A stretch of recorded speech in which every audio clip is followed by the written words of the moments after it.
Hello, everybody, and welcome back to another edition of the Running the Bases podcast. I'm your host, Michael Garaffa, alongside Marco Peralta and Ryan Blank. We are here today covering everything that took place at the 2020 trade deadline for Major League Baseball. It has been such an exciting day. So many things have happened since our very last show yesterday, and boy, oh boy, do we have a lot to catch up on. So many trades took place in the last 24 hours just from the last time we spoke to you. So this is going to be such a great time. We don't know how long we're going to be here. I know Marco's got to go soon. We might have other people joining on in. I've sent out the invite for a lot of people to join in on the conversation, to be a part of it. And I think that's a big deal for us, is to be able to just have that conversation. There's a lot to discuss and definitely a lot to really focus on. So this has been a big deadline day. We're going to just go up. We have found, hold on, another trade has gone on. Not a big trade, but that is probably the final trade of the day. The Mariners have acquired Taylor Williams. I'm sorry, no, the Padres have acquired Taylor Williams from the Mariners, a reliever. So I don't know how important that'll be in the overall scale of things. But of course, we're in the middle of the show. Live things are going to be happening, and they are going to be taking place. But again, the good old Padres Mariners love is continuing. So that is our final trade. Well, we assume our final trade of the day, but you never know. Some things have happened at later times. Crazier things have happened. So we're just going to go and recap everything that has happened today. So much has happened since last night. We're going to start it off with yesterday, recapping the two trades that happened yesterday, which were before the podcast that we spoke about. We had the Mitch Moreland trade that happened yesterday morning and the Trevor Rosenthal trade, both to the Padres. We did speak about that yesterday on the show. If you want to go check that out, you can obviously go do that now. But the Padres made more moves today and yesterday after that show. And the very first move out of those deals that we saw, there have been three since our show yesterday. Well, four now that we just saw, but three that have happened. The first one was the Jason Castro trade, in which the Padres acquired Jason Castro from the Los Angeles Angels, a trade in which the Padres are really trying to boost their catching. And, Castro's not the best of players, but he's still a guy that you can expect to have a solid season. So I'm intrigued to hear what you guys have to say about that. Okay, we can go in any order. It doesn't matter what order we go. Okay, I'll go. For the Jason Castro trade, honestly, I think this was a bad trade by the Padres, if I'm being quite honest. I disagree with this trade. I think that they should have just gone after Nola and then used Mejia or Hedges, who ended up going to Cleveland, so use Mejia as your backup. I disagree with that trade completely. He's not hitting well. He's batting 192. Yeah. Yeah. His on-base percentage is 320. We lost Marco. His on-base percentage is 320 because he's been walked 10 times. But still, overall, he has not been very good. And I think that, it brings veteran depth to the roster. But now they got three catchers. They've got Mejia, who's on the IL, and now Castro and Nola. I think Castro won't see much time, and I think it was kind of a waste of a trade. I don't think it was a waste of a trade. I think that it was a backup trade because clearly this is a trade for the Padres to just develop a backup for Austin Nola, who is the next trade we're here to talk about. Yeah.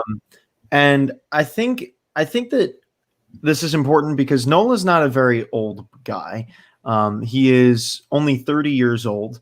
I mean, there's a lot of things that can happen in the course of his career. But this season, we talked about it yesterday, he's having a career year. Batting .306, 5 homers, 19 RBIs. But again, you've got a guy like Jason Castro. This might be more of a trade about training the young Nola as opposed to being the player.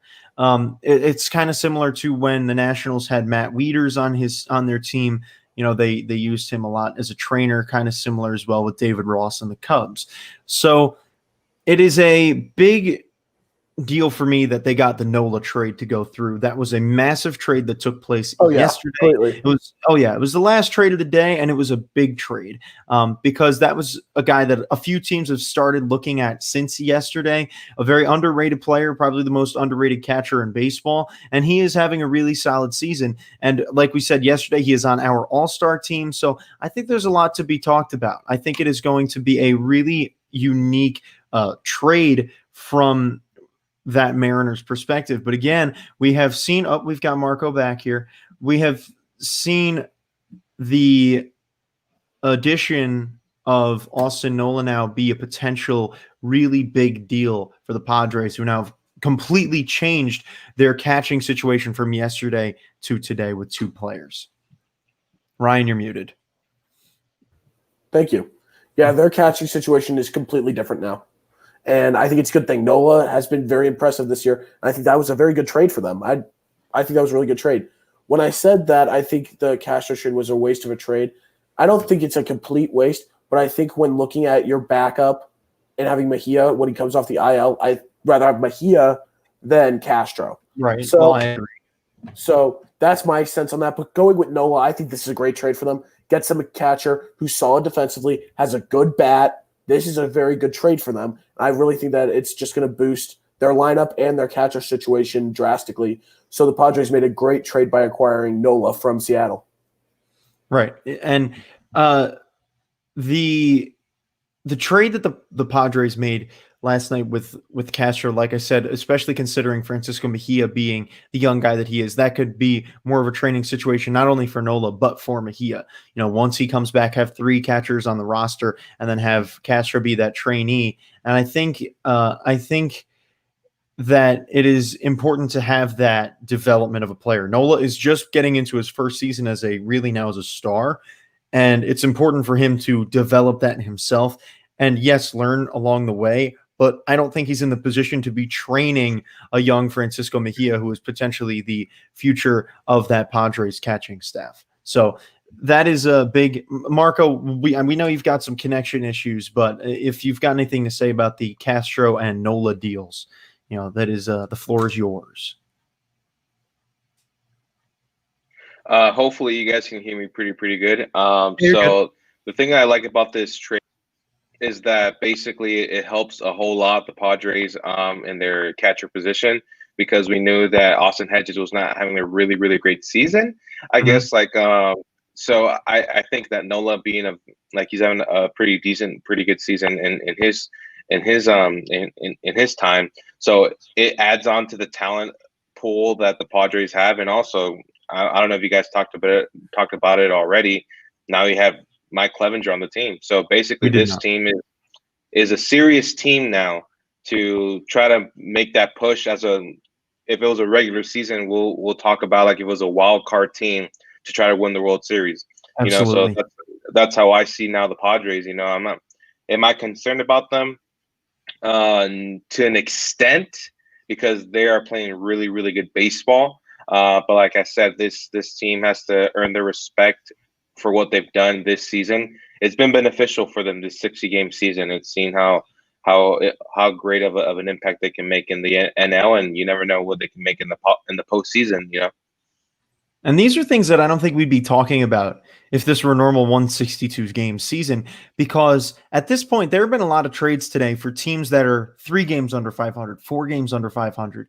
And in a 162-game season, they're not even in contention for a wild card, and you don't have anything to think about, which is where the extended playoffs come so much into play. Like you said, Marco, with the Padres, they are now chasing a main postseason spot where everyone starts in the same position in the postseason, where it's just as important to finish 5 games over 500 as it is to finish maybe 1 game over 500, because you could still be in the same exact spot. And that's why I think we saw so many teams today. I mean, we even saw the Reds and the Mets, 2 teams that are 5 games under 500 now, that made some trades that are going to help their team out a lot.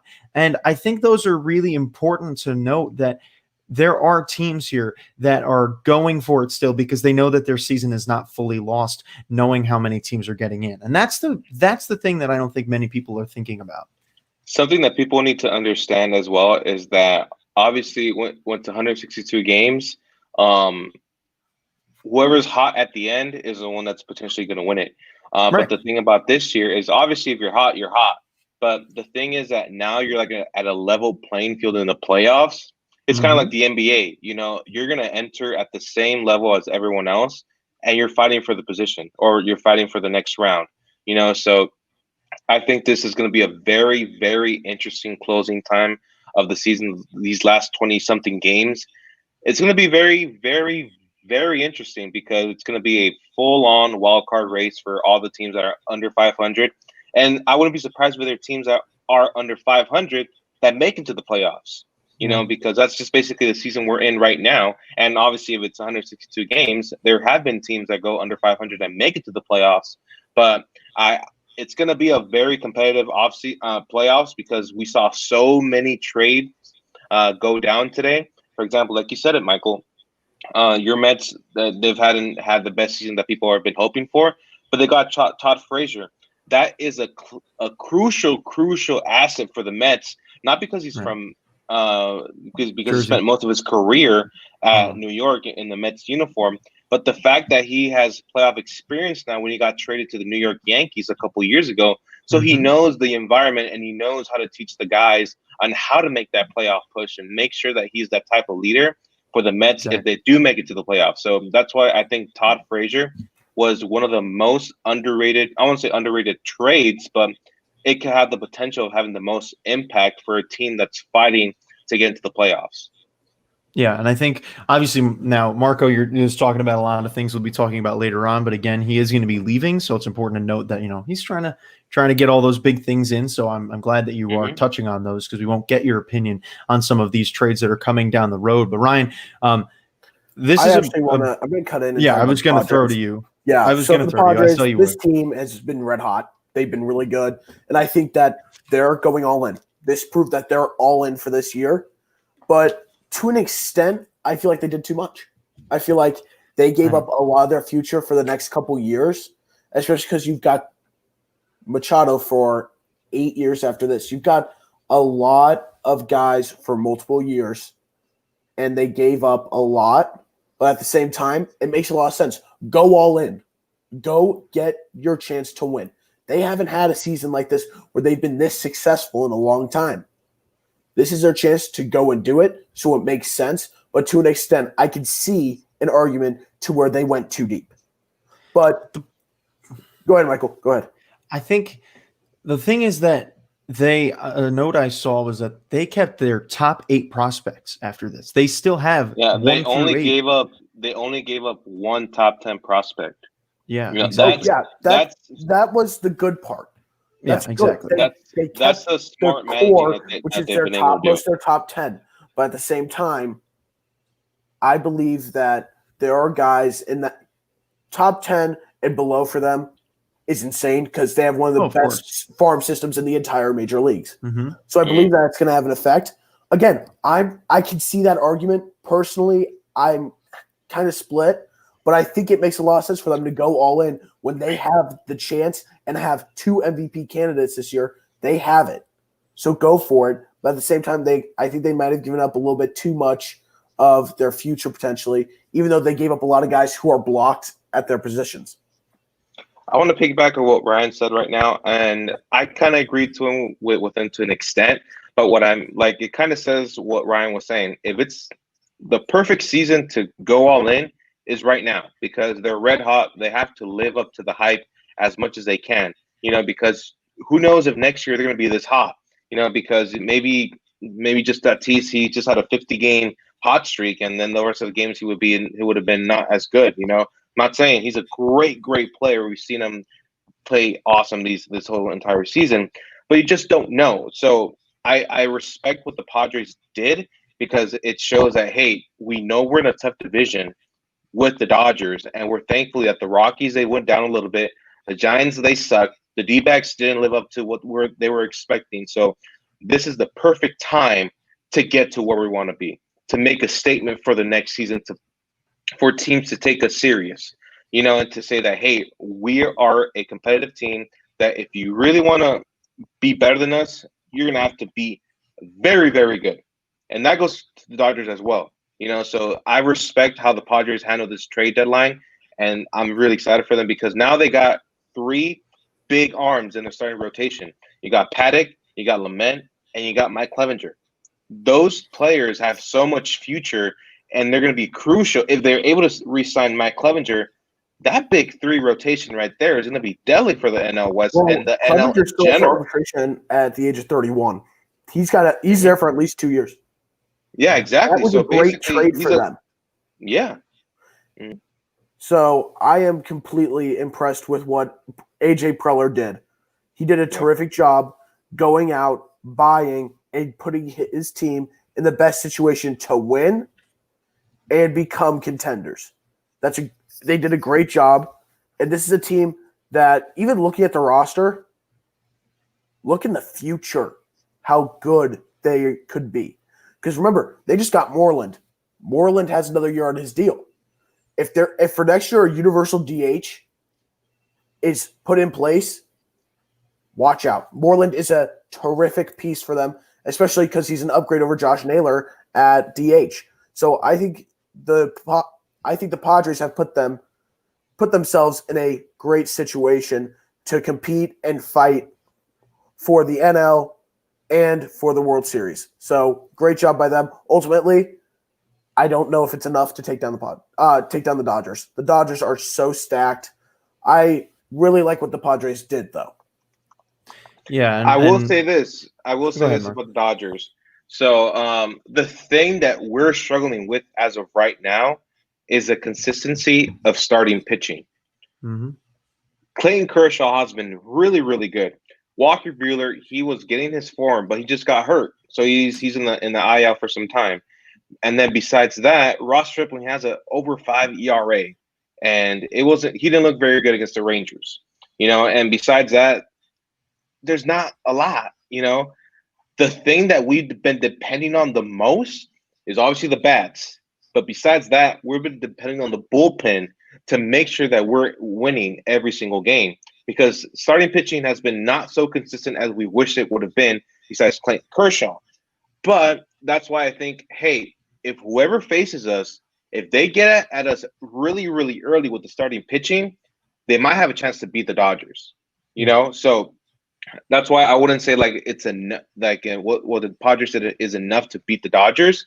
I'm just saying there is a chance there, because that's an explosive offensive line that the Padres have, like Tatis, Hosmer, Cronenworth, Machado, and then also you got Wilmar sometimes. If they hit Dodgers really, really early, they might have a shot. So sorry, I got a call. I just declined it. But yeah, if a team goes at them early, they have a shot. They have a really good shot. Yeah, I agree.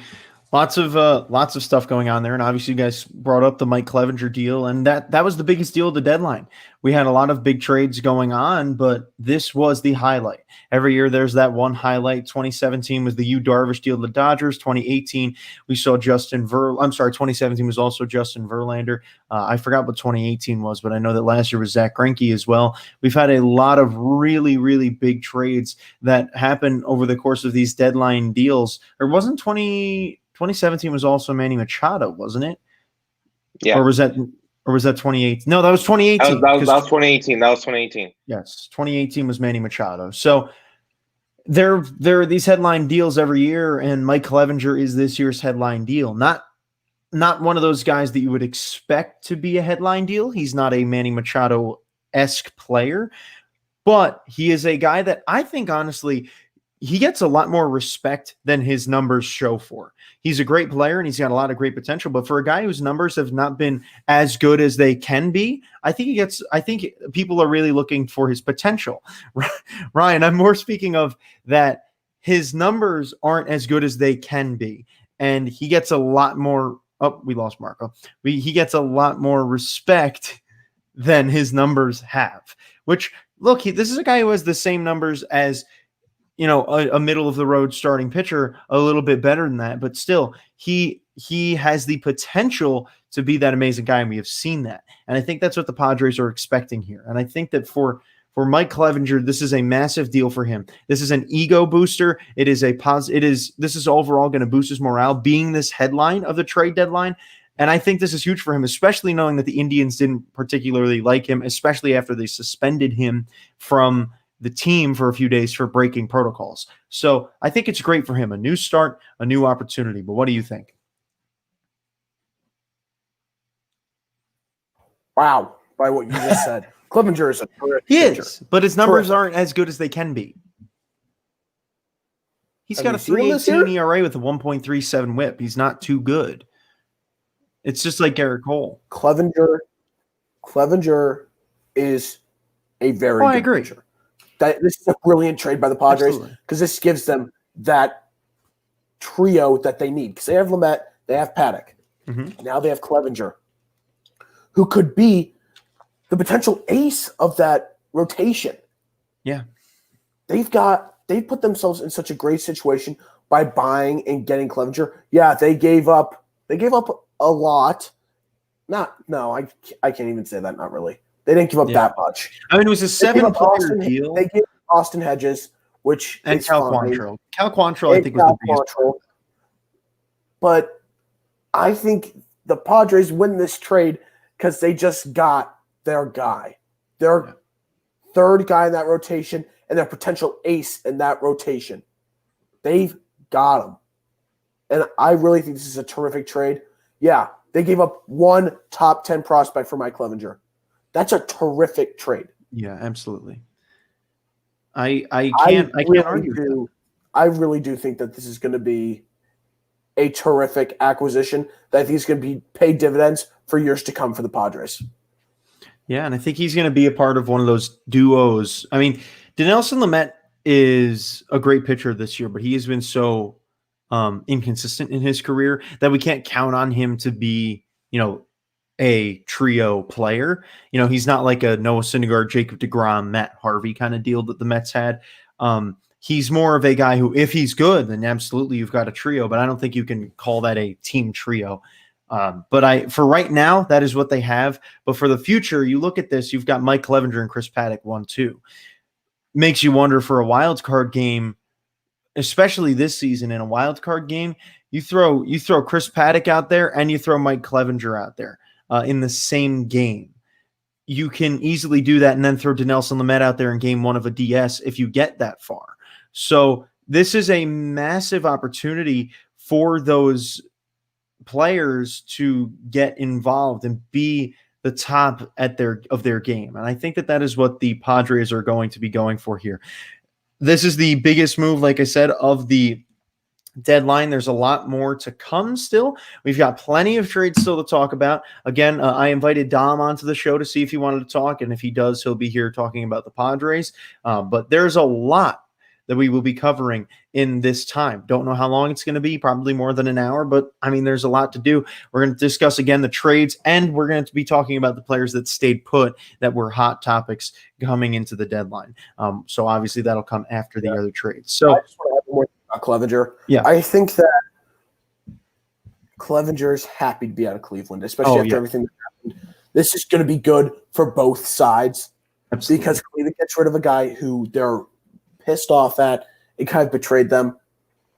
Clevenger gets out where he can start new, and the Padres get their guy.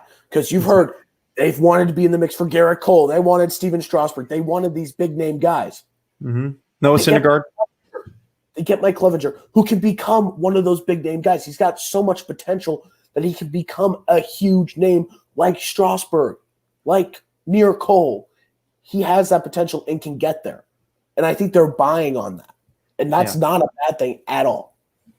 The one thing that I think is interesting that'll be something to think about is that it was brought to my attention today that the Indians, something I never really thought about, but I knew the Indians have the best pitching development team in the minors in baseball. And they are the reason why most of these pitchers are able to come to fruition. They develop people like Shane Bieber, Carlos Carrasco, other guys.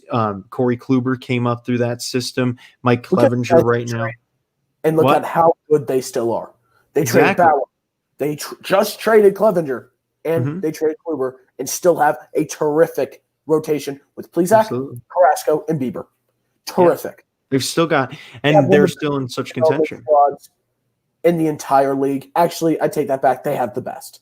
It is terrific. And each time they have someone come up, it pays dividends after dividend. And I'm completely impressed with how they handle these type of things. Yeah. So that is it for the Padres.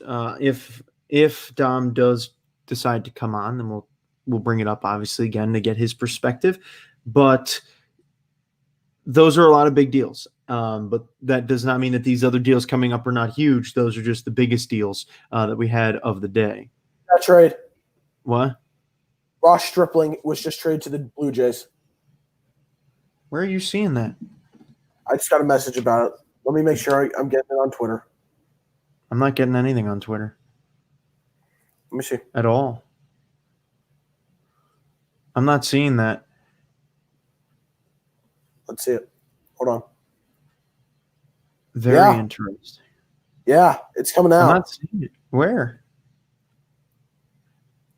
The Dodgers reported it. The Los Angeles Dodgers have reported Yes. Stripling to the Toronto Blue Jays for 2 players to be named later. Wow. Ross Stripling to the Blue Jays. That I think Passan just tweeted it. Yes, indeed he did. Jeff Passan tweeted it. Let's talk. This is what we're here for. We are here for that live content. Of course, unfortunately, Marco can't be here with us right now because he has class right now. But big moves right now for the Blue Jays. They have made some seriously big trades here at this deadline that I don't think anybody really expected them to be making. So nobody thought for them to be really contending this year. And exactly. Now in the fight, and honestly could be that 8th team. They go out, they get PR, they get Taijuan Walker, and now they get Ross Stripling to beef up their pitching. The Blue Jays, I think, are going to be that 8th team. I agree. Really well. Wow, this is not a massive trade, but this is a cool trade to have right live on the show. This is a player who has had a very good past this year, not having the best of years. He had a 3.5 ERA, but change of scenery. I think that this is going to be a good trade. Even if it turns out that Stripling is coming out of the bullpen, I still think it's a good trade. Yeah. That is a big deal. Last year, 3.47 ERA. The year before, 3.02. He has made 7 starts this year in 7 games, so he has been a starter for this team. Obviously, you cannot count on him to stay that way, but his WHIP is also at an all-time high at 1.46. So those are big trades. We've got the other Blue Jays trades that will be coming up a little bit later that we will discuss because, again, I'm trying to go in chronological order here, but that trade right there is a surprising one. And again, unfortunate that Marco's not here because Ross Stripling is a good player and he has such an opportunity to be a key to this Blue Jays team. And you know what? We're going to be talking about it now, so we might as well. I mean, the Blue Jays are in contention. They are a hot team. Yeah. Oh, yeah. They're in third in their division. They're right behind the Yankees. They are on the heels of the Yankees for second place. Yeah. And part of that could be because of injury, but you also got to think about this talent that they have. And they're playing great baseball without Bo Bichette. That says exactly. And I've been completely impressed with them. You saw it last year, how their prospects came up, and you just saw the potential that core had. Here it is. It is. They are killing it. They are playing extremely good baseball. They knew that they needed to get some help pitching, and that's what they went out and got. They got what they needed. They got pitching. Then they added Jonathan VR, who's a great veteran for them. I really like what the Blue Jays did at this deadline as well. They're a team that bought because they are playoff contenders, and they could be a team that can get hot, as you've seen, even without its best player. Wow, that is a very, very surprising set of moves. This is really the Blue Jays are. I think they are a few years ahead of their time. They are a team that's got young guys in Bo Bichette, Kevin Biggio, and Vlad Guerrero Jr. They've also got some heavy bats in that lineup as well, like Teoscar Hernandez, others that have been doing really well. And everyone was expecting them to be who? Grichuk. Yeah, right. Grichuk, who's having a very underrated year. And this is a team that, like I said, I think they were, like 2021, 22 projectors for possible playoff pushes. Now they are in a possible playoff position years before that. So this is great for the Blue Jays. I don't know how much this is going to impact them. They have a solid starting rotation. We also didn't mention at all that they got Taijuan Walker. They also added Robbie Ray, who we'll talk about in a minute, but that is 3 starting pitchers now that the Blue Jays have picked up to fix that rotation that has been struggling. So big deal right there for the Blue Jays to add just honestly another body. Yeah, honestly, these may not look like huge trades to get big guys, but it's veteran leadership, veteran experience, solid performances. This is bigger than people think. And I think that the Blue Jays notice that and are ready to make that step to get into the playoffs. They're ready. Yeah, and that's a big deal. We haven't seen the Blue Jays in the playoffs since 2016 when they had that emotional wild card game against the Orioles. So some seriously big deals have happened today. Obviously, right there, live on the show, we got a trade taking place. Obviously, that's the last trade so far. We might have another one. You never know. I mean, sometimes these things take a while to iron out, but it seems like that most likely, especially so late in the day, that seems like that'll be our final trade. But again, never know. So that brings us over to the Rangers Athletics trade that happened. That was the second trade that happened today following the Mike Clevenger deal. I've been following this stuff all morning. If you want to catch up with everything I've done, you can obviously check out my Twitter. Marco just sent us a message saying, Raw Stripling, I'm happy with the trade. Just depends who we're getting in return. And I think and later, so probably lower level prospects and stuff like that. So you're going to see that, but who knows? These low-level prospects could be guys that could make a jump because you're seeing more and more guys, if they can get to the AA and perform well, they could skip AAA and be moved up. So you never know, really. I think that this could be a good trade for the Dodgers, as it is a pretty good trade for the Blue Jays. Yeah. So back to the Mike Minor trade, obviously. Like I said, if you want to catch up with everything I've been covering this morning, I have been all over Twitter. I think I've had about 50 tweets today, at least. That has been my form, my outlet for the day. So we are going to get into this Minor trade. But I remember when this broke, I was very happy about it because the Athletics, yes, they're having their COVID problems and are out for right now. But oops, sorry, the Mets are just confirming their trades. They have officially confirmed those trades. So those are some solid things that the Mets got to confirm. That makes me happy. So back to what I was saying. We've got Mike Minor, a good pitcher, having a rough year, 5.6 ERA. He's what'd you say? Super rough year, 0-5 over a 5 ERA. But honestly, you saw how dominant and how well he pitched when he first went to the Rangers. So honestly, a change of scenery. And I think that's the case for a lot of guys. A change of scenery, especially with how the season's been going, with all the drama with COVID and all this and all the uncertainty. But I really think that a change in scenery will be good for them. I think that the Athletics did less than they should have. Because this should have been they went all in. Because this is their first year. They really got a fair shot in a while because the Astros cheating to win that division. They went out and got Tommy La Stella. That's a great trade for them because they just got a former All-Star, 1, and 2, that solidifies their second base position, which was really their only hole in their lineup. So that's really good there. But getting Mike Minor, that helps their rotation. Even if he goes in the bullpen, that helps. They should have done more. They should have tried to get in on Clevenger or even Trevor Bauer before the Reds pulled him off. They should have done more to get a top-tier starter to put them in that elite level of knowing that they are going to be there. Because you're seeing Montas, who's fighting through an injury. He's been struggling. Same with Fires and Manaea. Puck is still injured. Their pitching is really questionable right now. Their bullpen's solid. It's their starting rotation.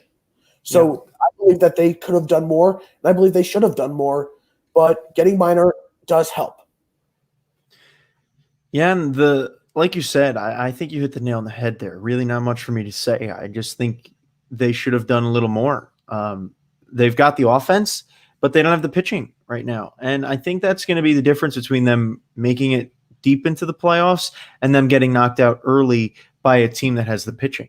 And sometimes it is important to get those big pitchers.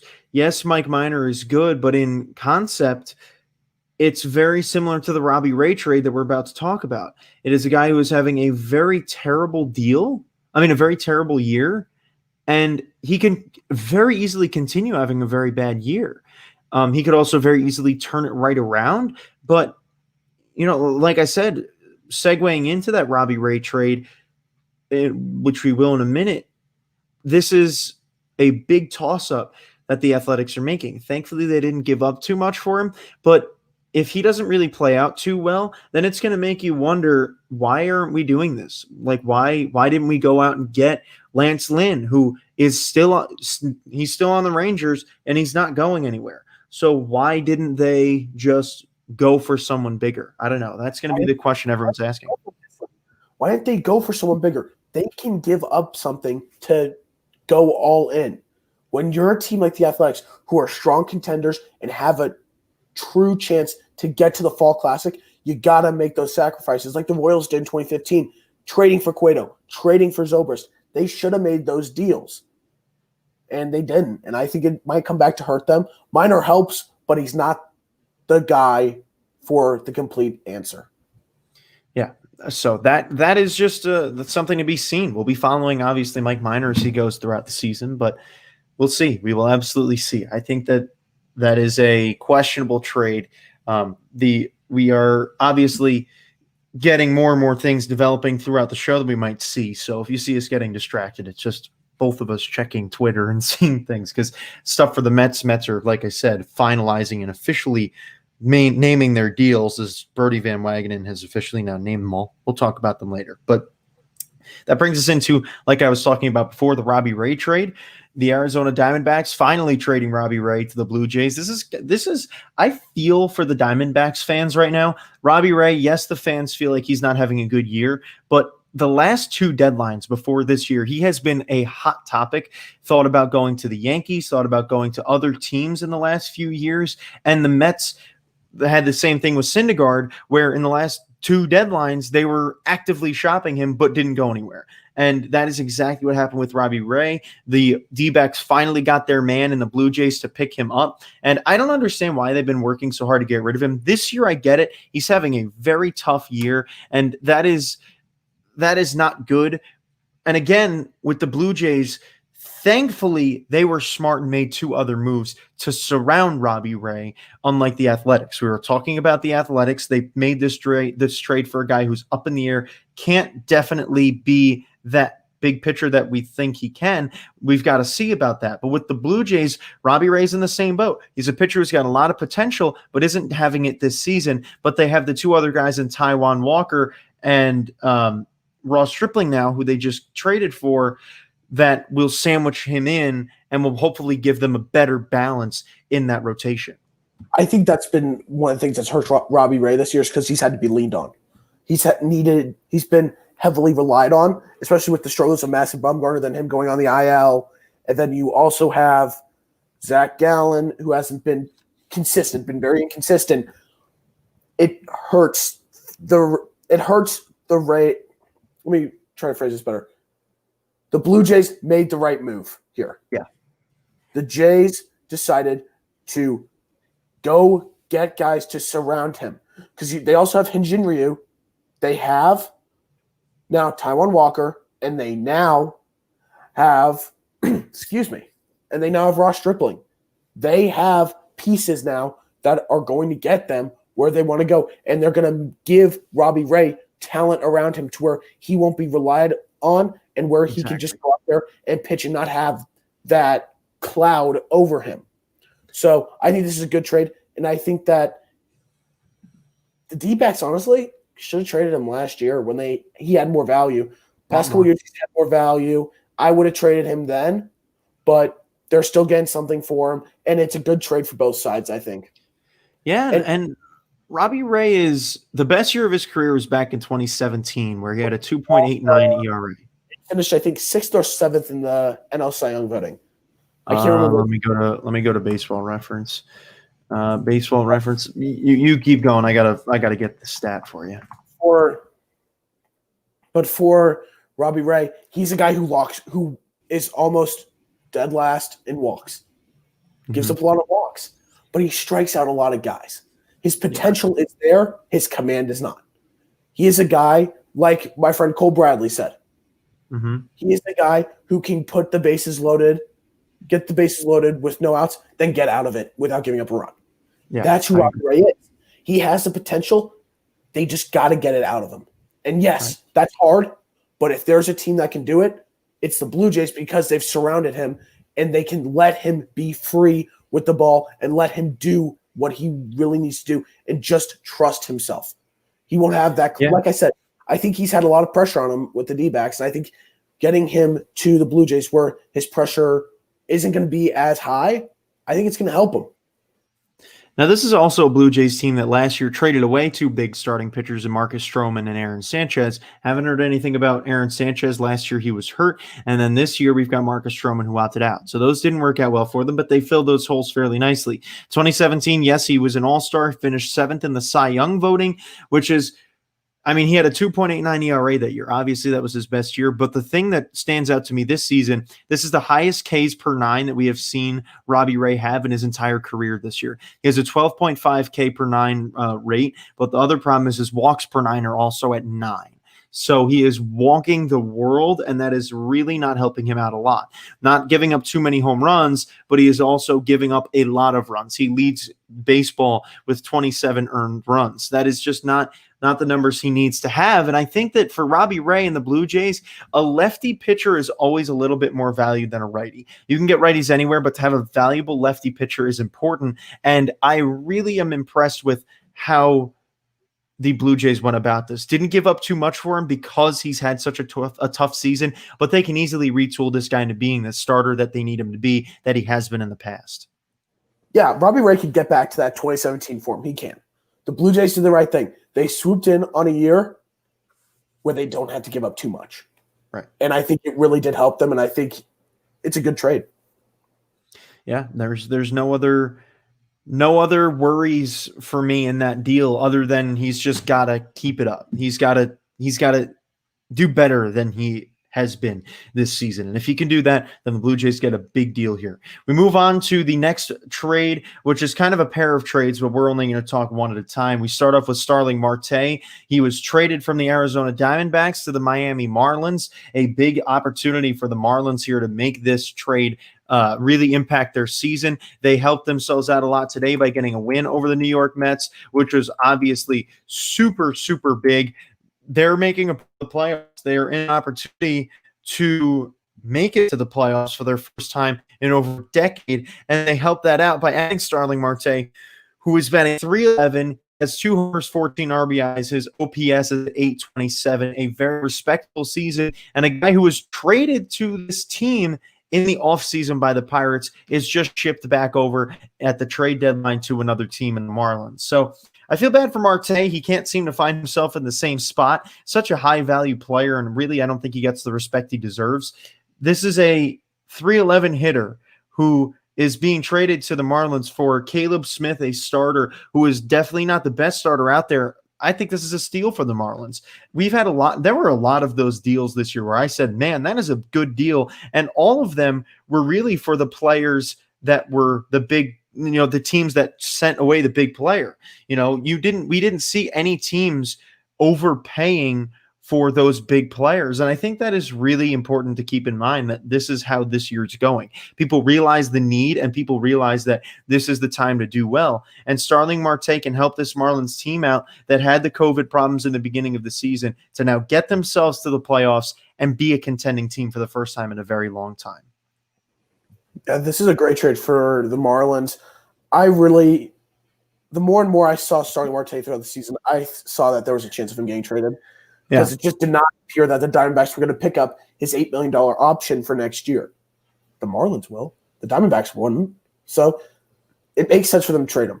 Even though they just got him this past offseason, it does make sense. And I think that the Diamondbacks went sell mode because they've been quite disappointing this year.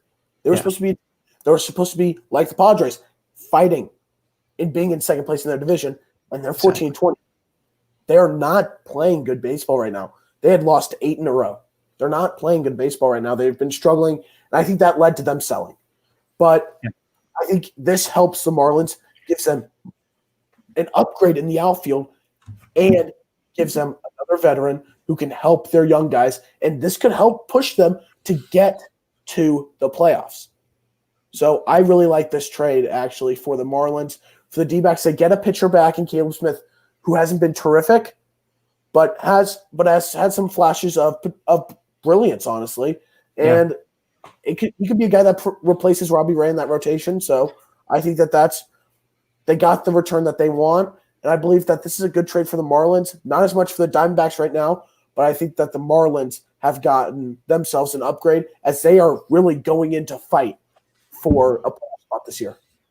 And I feel bad for the Diamondbacks because this is a team that went and got Madison Bumgarner in the offseason in full anticipation of being a contender, and they're not living up to that hype. I mean, I don't think any of us at all expected to say that. I don't think, because you guys projected them to be the wild card team this year. I think we would have been shocked if we were back in February or even March saying that the Diamondbacks are going to be sellers at the deadline. That is the true tell. If you're a seller or a buyer, I never once thought they would be a seller at the deadline. I did. I thought that they would. I didn't think they would be a seller. I thought they'd be in the middle. And I didn't have as high hopes for the D-backs, but I didn't think they were going to be selling or really buying. I thought they were going to be one of those teams that was just kind of middle of the road. But Gardner, when he pitched, struggled. He was really bad. Yeah. And now he's in the IL. So it's just has not been a good year for them. It makes sense for them to sell because they're not going to get into the playoffs with the way that they're playing. No. They just continue to struggle. Like, they went out, they spent $85 million on Bumgarner, traded for Marte, got Cole Calhoun. They went out because they had anticipations of making the playoffs and fighting and being a contender. Now they're not. They started out rough. They got to a point where they could be that team by winning 8 of 10. They then fall and lose 8 in a row. Yeah. And, the other thing you mentioned, Cole Calhoun not having a good season at all. He is really struggling. Bumgarner, before he was gone, he has a 9.35 ERA, which is also not good. And honestly, for these two D-back acquisitions with Calhoun batting .212, I'm surprised that they didn't trade Calhoun at the deadline. I really am. I thought they were going to get rid of him too because they're just not having it. The Diamondbacks are just not having the success that they need to have in order to be a winning team. And it's really, really difficult because you've got Cole Calhoun, Starling Marte in that outfield, guys that they acquired. The talk of the offseason was, we've got the Marte Parte over there in Arizona, and now it's gone already. And that's just so hard. We actually just really funny. We just got a tweet about a statement from the Arizona D-backs GM. He said that on the sell-off that this isn't what they envisioned what 2020 would be. There's no excuses for that. He said, we have not played well. We need to do a better job as an organization. It's not a position I hope to be in again. He is taking that right on the nose. He is straight up saying, look, this is not where we should have been. We did not want to be here. And this is where we ended up nonetheless. And that is really hard for a team that really had big expectations for this season in a tough Western Division. They're just getting knocked down, and their team is not playing the way they need to be. So the Diamondbacks, we still have 2 more trades from them coming up later that we'll be talking about. But man, this is just, these 2 right here are just not big. Not big for D-backs, obviously. This is not helping them out right now, and hopefully they'll bounce back from that. That moves us on to the trade that happened, not lying, 1 minute after the Starling Marte deal broke, which was a Jonathan VR trade to the Blue Jays. The Blue Jays thing was not necessarily their ideal trade, but he also helps him out a lot. I mean, he's not having the best of seasons right now. He's batting .272. He's got an OBP of .328, which isn't all-star level, but it's also not bad. This is a team that's got some injuries. Bo Bichette is out. They kind of need that spark, and I think they're going to get that here with the acquisition of Jonathan VR. With VR, I really do like this trade for the Blue Jays. Like you said, Bichette's out, but also thinking about it this way, veteran leadership right there, veteran experience. Yep. So I think that helps a very young team a lot. So right. I really like this trade for them. And I think it makes sense for the Marlins because they had their second baseman Diaz opt out. He's opting in now. He's in, and he's coming back. So it makes sense for them to trade him when they are in on Diaz. So I believe that it's a good trade for both sides, especially that the Marlins are getting back a piece of their future and a solid piece, and then the Blue Jays get a guy good for depth, good for veteran experience and leadership, and a guy who can replace and be a piece for them until Bichette comes back. I wouldn't be surprised with the opt-outs if we see some players on big teams opting back in at some point in the season right now. Only a month to go, but I really wouldn't be surprised. I would not be shocked if you see, like, let's say Marcus Stroman randomly comes out and says, hey, I'm going to play. And I don't know what the rules are on that. I'm sure there are plenty, but that's something to keep in mind as well going throughout, that you might see in this final stretch like a second deadline where players decide to opt in and play and be a part of their team's final push because they didn't expect their team to be there. And that is the hidden rail here in this story, that these teams might find themselves on a different track because they get an opt-out player to come back into the season that they didn't expect that to happen. Obviously, you can't ever expect someone to do that, but we've already seen it twice in Nick Markakis and Isan Diaz. So two interesting things there, obviously. But the Blue Jays, good trade for them. Marlins didn't get a ton back in return. I don't remember the name of the guy who they got, but they got a player who I believe has ties to the Marlins. So that is, I think it was more of a trade in that regard where the Blue Jays and Marlins just kind of were able to agree on that. So that was good. That brings us into the next trade here, which is David Phelps being traded to the Phillies from the Brewers. Not tons to talk about in this trade. This wasn't the biggest one of the day, honestly, one of the lower level ones. But this is a big trade for the Phillies, though. Yes, I agree. They have one of the worst bullpens in baseball this season. And the other thing that I saw when these were all coming out was that David Phelps played for Joe Girardi and was a fan favorite of Joe Girardi's. So that is another thing that plays in here. He might have that comfort level, but David Phelps is not really, he hasn't been at his best in a long time. And I think that this is a guy who needs to kind of revitalize his career. He's towards the end of it. I sent out a bunch of tweets today, obviously one of them being about this trade and how the Mets beat up on him a lot when he was with the Marlins. And now the Mets are going to be playing him this week, and the Mets were able to figure him out. And this might not, obviously that's not something you're thinking about when you're getting a player. You're not going to trade for a player and say, well, this guy isn't good against one team. But in this shortened season where a lot of the games and the rest of the season are between the Mets and the Phillies, that might be something that you should think about and how that could impact your team. This guy has, there's not tons of time left in the season, but like I said, a lot of games play between the Mets and Phillies, and he struggles against the Mets. Might not be as important for them to have him. I think that just because he struggles against one team, that doesn't mean anything. I completely agree, but it might make a difference depending on how many you play. After you make a mistake, next pitch, next game. That's really what it is. And then the one thing with Phelps is that it's a big need for the Phillies. The Phillies, like you said, one of the worst bullpens in the league, needed bullpen. And they went out and got it.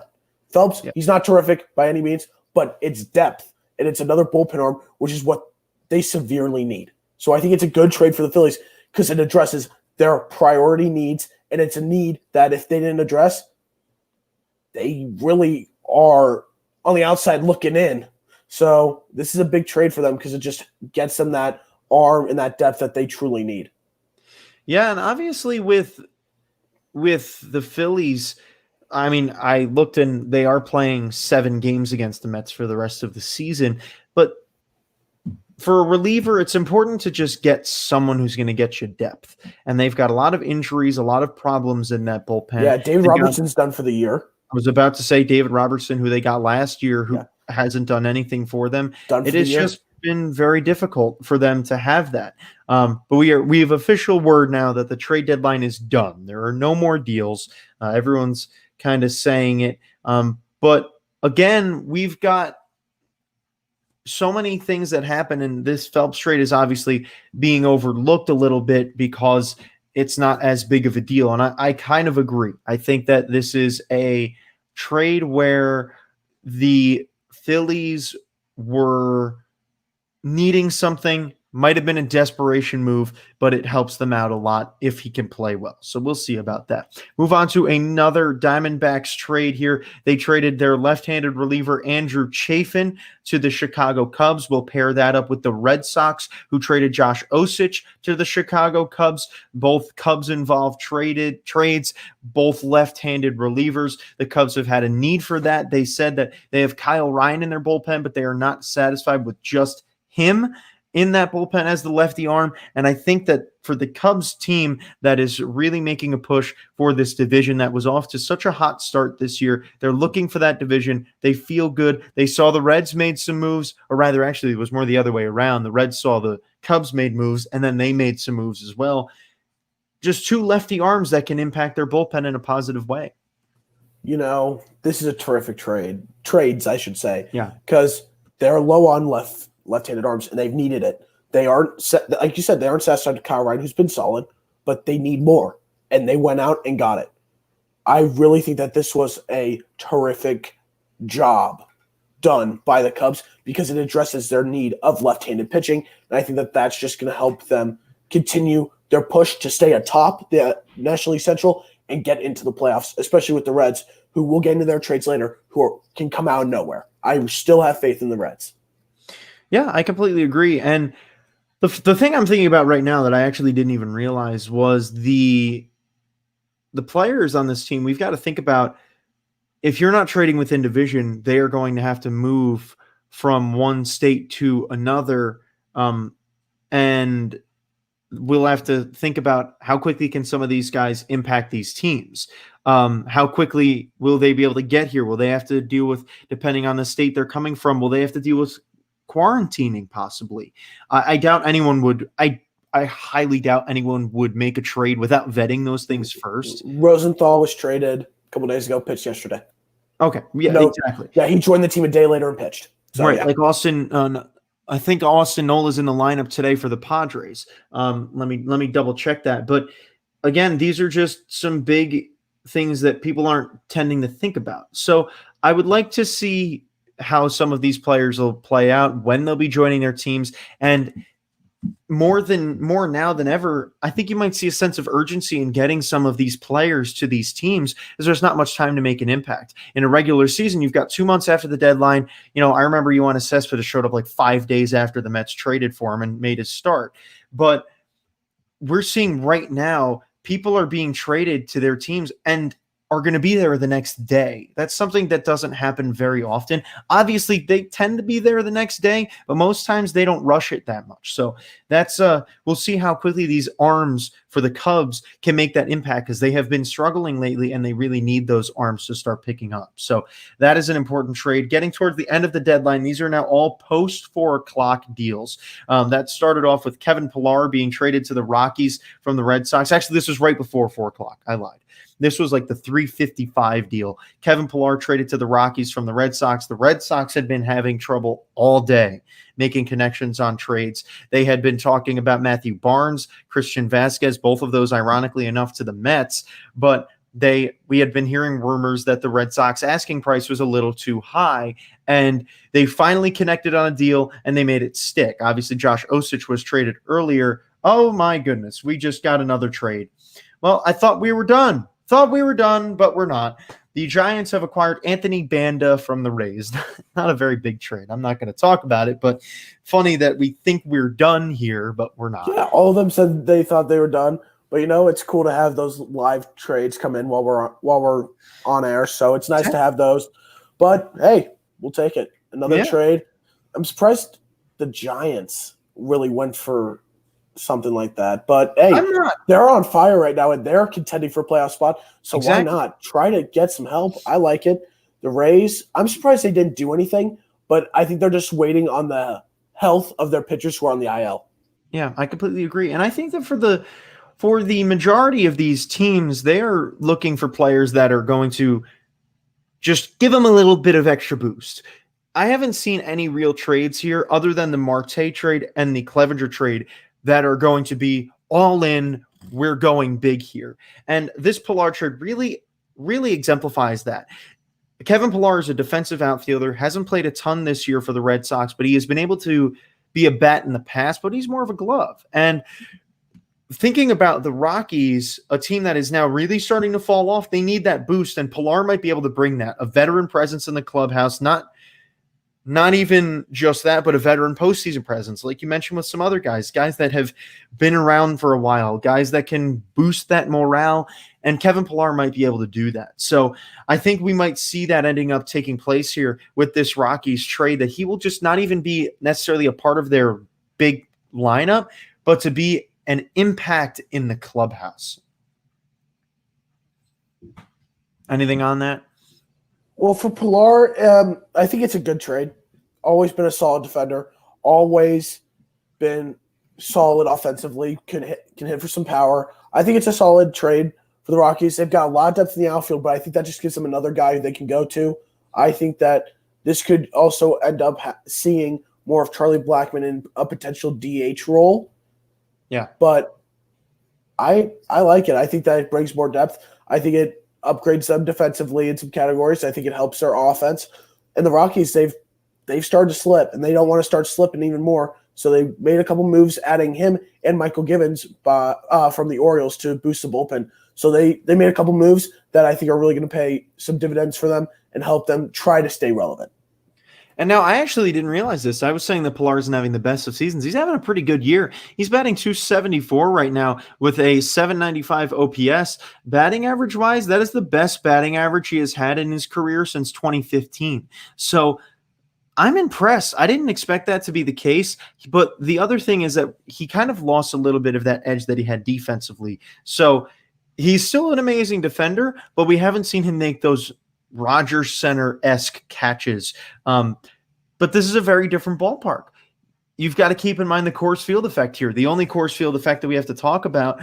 But he's entering a ballpark that he can really – he's a big part of that defense and offense, where if he can get a hang of one, it'll get out. But he's also got to patrol that huge center field. So – that is another aspect of this trade that I think that the Rockies probably thought about, but not many people are. The Rockies probably said, look, we're in a big ballpark. We need that defense, and that's important to think about and analyze. So that deal, not necessarily the biggest of deals, but it could end up being a little sneaky one for a Rockies team that's trying to make a postseason push.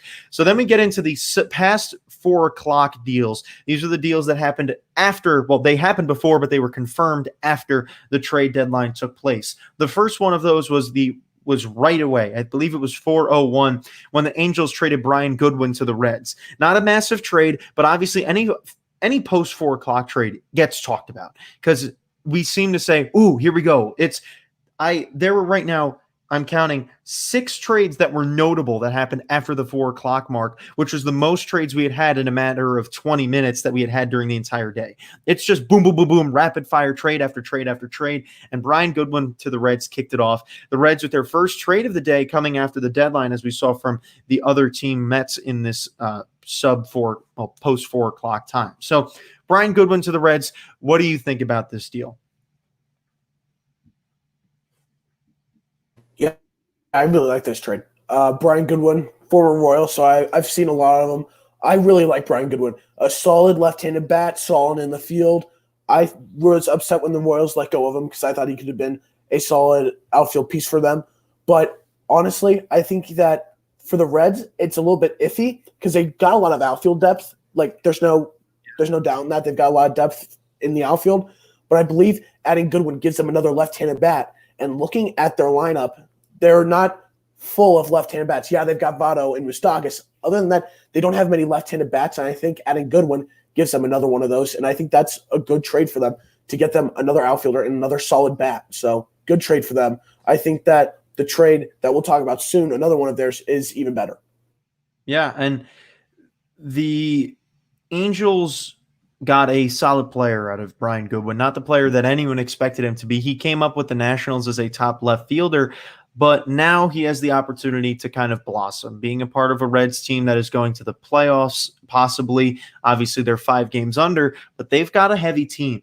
And with the next trade here that you wanted to talk about being Archie Bradley going to the Reds, this is the 4th D-backs trade of the day, but the 2nd Reds trade of the day. And the 2nd Reds trade of the day is probably the most underrated trade of the day by far. Being a post 4 o'clock deal, everyone was so focused on, okay, cool, Reds got Archie Bradley. What's the next big deal that we're going to have happen? He hasn't having an amazing season. He's got a 4.22 ERA, but this is also a player that you look back in 2017, had a 1.73 ERA in 63 games. So this is a closer who once was a starter, but not necessarily has to be a closer. Obviously, this has been a fluctual role for him, but I am looking forward to seeing what Archie Bradley can do. He is a pitcher of high caliber. He doesn't have necessarily the best of speed, but he's got some solid control in there too, some good break.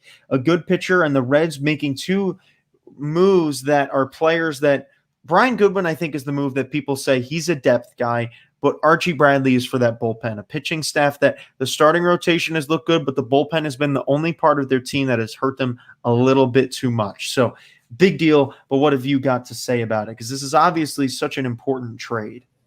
I think this was a great trade. Like you said, their starting rotations have been great. With Power and Sonny Gray, it's been terrific.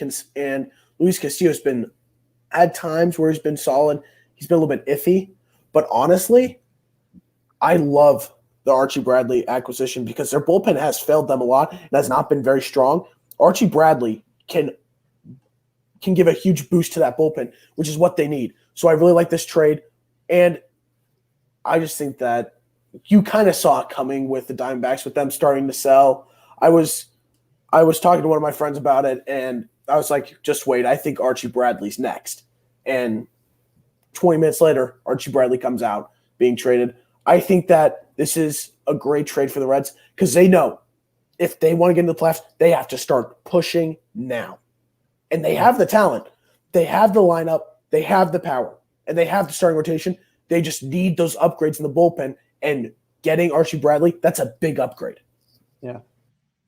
And that's a deal that I think we'll be talking about for a little while. This could either play out very well for the Reds or not. As I said, a team that's 5 games under 500 that is trying to make a push.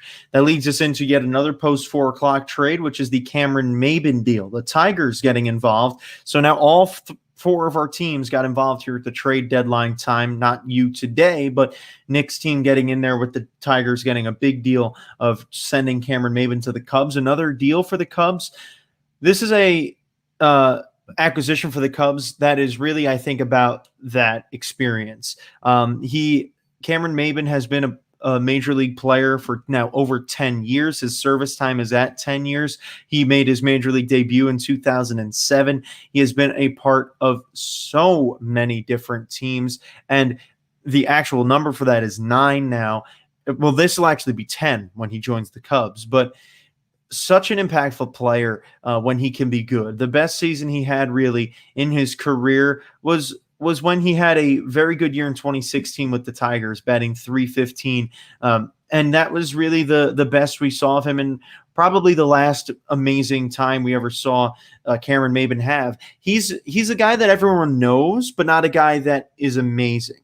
It's just because he's got a great attitude. He brings a big spark to teams. And I think that's what the Cubs were lacking right now. They're lacking that spark. They've got a good team, but they don't have that powerful body in the clubhouse that can really rile them up. And I think that's what Cameron Maybin was brought to this team for. So what do you think about that? I mean, a player that can be that spark for the Cubs.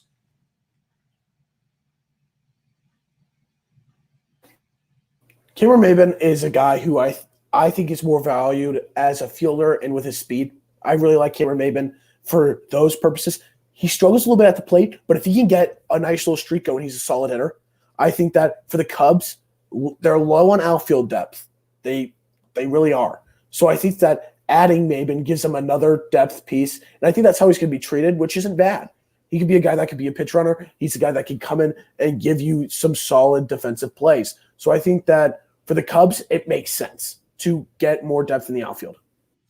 Yeah, and it's going to be a deal that everyone follows and hopefully works out well for them. But we will obviously have to wait and see that. That brings us in to the final 3 trades of the day, which all belong to right here, the New York Mets. The Mets getting 3 trades. We'll go one at a time. We started off with Robinson Chirinos. The Mets picked up Robinson Chirinos first. They had spoken a lot during the day about how they wanted to pick up a catcher. They do so in the acquisition of Chirinos. They got all 3 of these trades, by the way, for virtually nothing.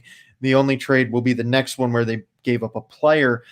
But Chirinos is having a rough year this year. He's only had 42 at-bats, and he's batting 119. It doesn't help that he is playing for a Rangers team that is struggling. This clearly means he's not the starter on that team. I didn't know that, but I guess he's not the starter on that team. So he hasn't had the biggest career. His career numbers haven't been too good. His overall career batting average is 231, but he does have 85 career home runs. I think his main reason for being here is for his glove. His glove is certainly better than most, and I think that is important to remember. He has not necessarily the best caught stealing numbers in the league, but he ends up throwing out between 20 and 40% of his base runners every year. Best season he had was back in 2014 when he threw out 29 runners and only gave up 44 stolen bases. So he can field if he really puts his mind to it. But trade, when this was all going down, the Mets, we found out, because this all happened in a matter of 3 minutes. We saw the Mets are trading someone to the Mets were trading one of their top pitching prospects to the Orioles. We were wondering why that was the case, and everyone started saying, oh, maybe they got Pedro Severino, who they've been talking about for a while. Then we saw a tweet also about the Mets saying, we are hearing that the Mets have acquired a catcher. So we put 2 and 2 together as Mets fans, and we said, oh my God, the Mets got Pedro Severino. Next tweet that comes out, the Mets have acquired Robinson Chirinos. And I'm like, hold on. I said, he's not on the Orioles. What is happening? And I start getting really confused. I looked up Chirinos and I said, he's on the Rangers. What's going on? And then I realized, oh, the Mets have 2 deals going on right now. That's funny. So that Chirinos deal was big, but I think the biggest deal, the bigger deal out of these 2 that happened at the same time was the next one, which was Miguel Castro from the Orioles coming over to the Mets. The Mets getting Castro. He's got a 4 ERA this year, not something that is particularly ideal for a reliever, but we have heard that he has an amazing sinker and some really good life on his changeup. He gets a lot of hard hit balls, but they're also typically hit right at positions. So that is another big trade for the Mets, and obviously I'll just have you react to all of them. Man, talking for an hour and 12 minutes, the longest I've spoken in a while. But we've got Todd Frazier coming back to the Mets, the 3rd deal, traded from the Rangers, and he is back on the New York Mets. The deal I'm happiest about. I love Todd Frazier. I loved him on the Mets. He had some magical moments with this team, most notably last year with that 3-run homer.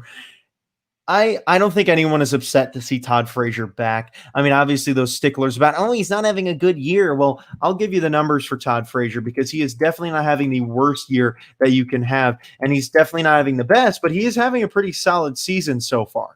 I mean, this is a 241 season, 2 homers, 11 RBIs, but you've also got to compare that to his previous batting averages of previous seasons. That is the highest batting average other than last year that he has had in a season since 2015. So not going to hit for batting for average. He's going to be here to be a big part of that clubhouse. Like I said, the Cameron Maben trade and some others, he is going to be a clubhouse guy, rally the troops, get the Mets into the playoffs if they can, and be a part of this team that he has still yet to be part of a winning team for the Mets. But I think it's a big deal. But what do you got to say? All 3 of them. You got the Chirinos trade, the Castro trade, and the Frazier trade. I want to hear your reflection on it. You're my first person telling me about it from a not Mets fan perspective.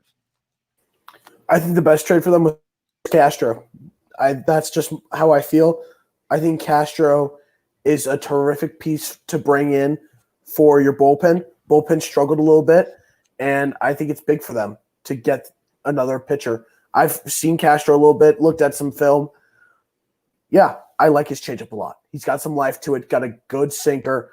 His fastball doesn't throw it extremely hard, but it's solid. He's got good location and good command with it. So I really like that trade because it gets you guys another bullpen arm, and bullpen arms are hard to come by nowadays. But I think the one trade that doesn't make the most sense to me would be the Trinos trade. Yeah. I still think Wilson Ramos is still a solid piece. I like Wilson Ramos. Me too. He has not had the best year by any means. He struggled, but I don't think Trinos is an upgrade over him whatsoever. I don't know why they made that trade, and I think that trade just is kind of head-scratching to me. Me too. And for Todd Frazier, I think it's cool for him to go back to the Mets with the history and all the amazing things he did. But why? You got J.D. Davis. J.D. Davis is hurt himself yesterday. Oh, he got hurt yesterday? Yep. Could be on the IL. Do you know, did they talk about how long? No, he's not on the IL yet, but he had a hip problem in yesterday's game. We don't know what the deal is going to be for that. So we will have to wait and see. That is the reason why they got Frazier. Brody Van Wagenen said that they got Frazier specifically to help out the team morale-wise. Oh, and I completely agree with that. Mainly because he's a veteran. He's been with the team. He gets it. He's been with that clubhouse. He's a great leader. I really like Todd Frazier. I think he's not just a good player. He's a great person and a great leader. So I really like that there. And I think since J.D. Davis is now hurt, replaces him very nicely. So I think that until J.D. Davis comes back, it'll be a good trade. And even after he comes back, still a good trade for veteran leadership and veteran experience while they fight to get into the playoffs. He could help their morale and help them make that final push. Right. So we'll see about that. Obviously, I think statistically Miguel Castro is the best trade for them. But I think all around the biggest trade that they did was for getting Todd Frazier because of that clubhouse experience and because of, I mean, we've seen it before. When a player goes back to a team that they once were on, that oftentimes is a spark. And it's a connection that the fans had and that they missed. And to have that player back is actually a really exciting deal. And it ends up really sparking negotiations between those two teams, sometimes for a longer-term contract that obviously Todd Frazier might not get. But look, I miss Todd Frazier. He was a great guy. He had a lot of big moments for the Mets. And last year, he was honestly the rally animal. He was the guy that got the Mets going. He kept pumping them up. And I think that relationship that he had with Alonso was very deeply missed this year. He might be a guy that the Mets think about to keep for the future as a bench player. You know, I remember how upset I was when he got sent over to the Rangers, or when the Rangers signed him. And I tried to get his autograph at a spring training game, but he never came to play. But, you know, I miss Todd Frazier a lot, and I'm so happy to see him back in the Mets uniform.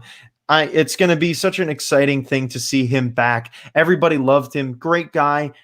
No, he isn't the best hitter anymore, but again, it's about that clubhouse experience, and I'm just so happy to get him there. So that wraps up all the trades. I don't want to spend really a lot of time on the players staying put, but there are three guys that are staying on their teams right now that were, if you have any others that I don't say, make sure to let me know. But the three players that I have that are staying put that are big names that were spoken about were Joey Gallo, Lance Lynn, and Christian Vasquez. The Rangers with those two names could have easily ended up in the Diamondback situation. Yes. Who else did I miss? Can I add one more? Okay. The thing for me with Greg Holland is he wasn't being spoken about really a lot today. Here, there was actually, he could have been a guy that went to the Phillies if they did not get That's Phelps. true. And I really, after the Rosenthal trade, I expected Holland to get moved. And I'm fine with him not being moved because he's been solid for us this year. Mm-hmm. So I'll take it. I will take it. I'll have him. I still really like Greg Holland. The history and what he did for the Royals in 14 and 15 with HDH. I love Greg Holland. He's been a terrific piece for the Royals, and I'm happy he's still in Kansas City. But I did expect the Royals to trade him, but what they wanted was a legit level prospect. So, well, is what it is. But more and more that I thought about it, and when I saw Rosenthal get traded, I expected Holland. Interesting. So I'm in a similar spot where I think the Mets could have probably gotten him, but the Edwin Diaz was being talked about a lot today. There were teams that wanted him. Well, actually, no, it was the Mets were actively shopping him, but their asking price was too high. Teams didn't want to spend too much on him, which I don't blame him. I mean, he's not a good pitcher right now. He's really struggling. So that's another guy you could toss in there. But yeah, like I was saying with the two Rangers, the Rangers could have easily been in the D-back situation being the main sellers, but the D-backs kind of took the reins in that regard, and the Rangers were a little bit more conservative because they enjoy having the players that they have.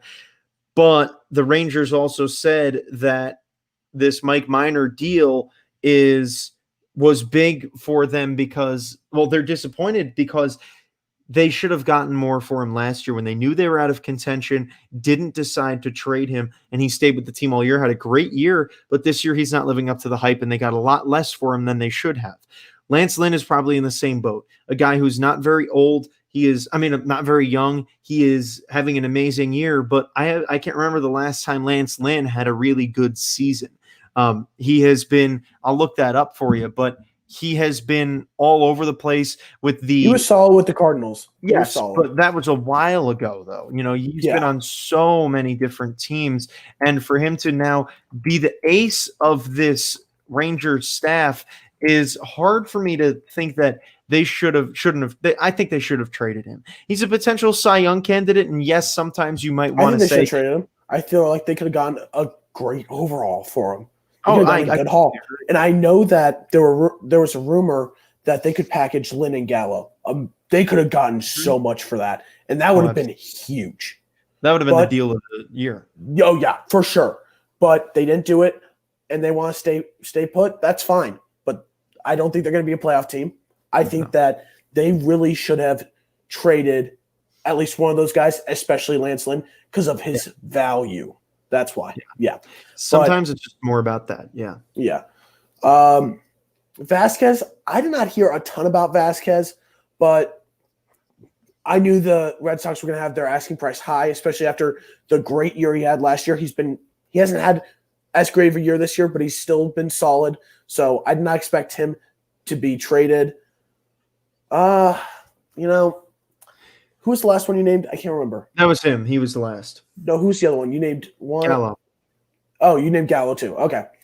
So I thought you named one more. My bad. But no, honestly, honestly, there were some guys I expected to be traded, like Lynn and Holland, that didn't get traded, but maybe they just didn't get what they wanted. It depends on what the return was, and we might not know. We might not find out about that.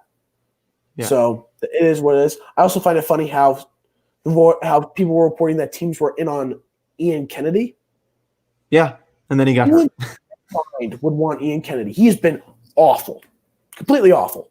So was Robbie Ray. Ian Kennedy's ERA is over 9. Fair point. You win. You win. That's true. That's so. True. But hey, if the Royals could have just dumped him for anything, I would have been so happy. Honestly, even for cash considerations, I would have been happy. But no, this has been a terrific deadline. I've really enjoyed it.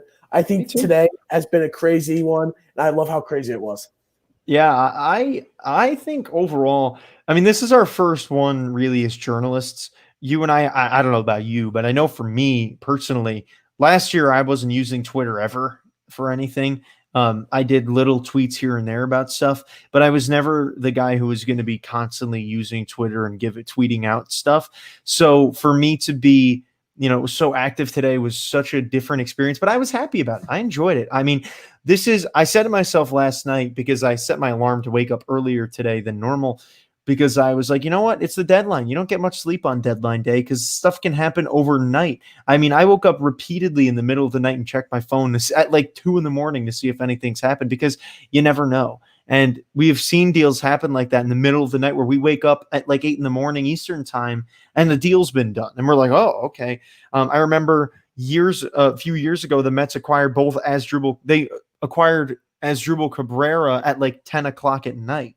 And it was such a strange trade, but it happened. And that was what was exciting. So I obviously I don't remember every year's trade deadline. I remember the Verlander deadline. That one was insane. That was the Darvish and Verlander year, which was just so hectic all around. And then 2018 we saw Manny Machado. But last year was one that I remember was not very exciting. We had a lot of weird things that happened, and Greinke was really the only big name that went around.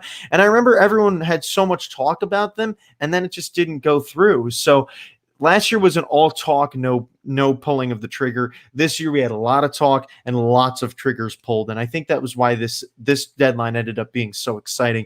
The 3 most exciting days of the year for me: you've got the trade deadline number 1, home run derby number 2, and then the winter meetings week is always really exciting as well. So this is a fun time. We're getting closer towards the end of baseball, a little over a month away before we get into the postseason. The deadline is done. This is our deadline talk. We're not going to talk about it on the podcast next week. You can check us out on that podcast next week on next Sunday. That's going to be a lot of fun. Ryan, any final words? Honestly, I enjoyed being able to do this. I know you want to do it a little bit earlier, but I'm glad that you waited so I could get on and talk about it, because it was either I was going to tweet all about it, or I could just tweet out saying, hey, here's everything. So, no, it was fun. I think, like I said I know I said a lot that these trades were good for teams. They were. Teams really did a good job going after their needs this year, and you don't really see that sometimes. Sometimes teams just go try to get a big-name player. But no, teams this year did a great job going after their needs. And I'm going to say my trade deadline winner is the Padres. I don't know if there's any argument. The Padres are the winner. They were terrific.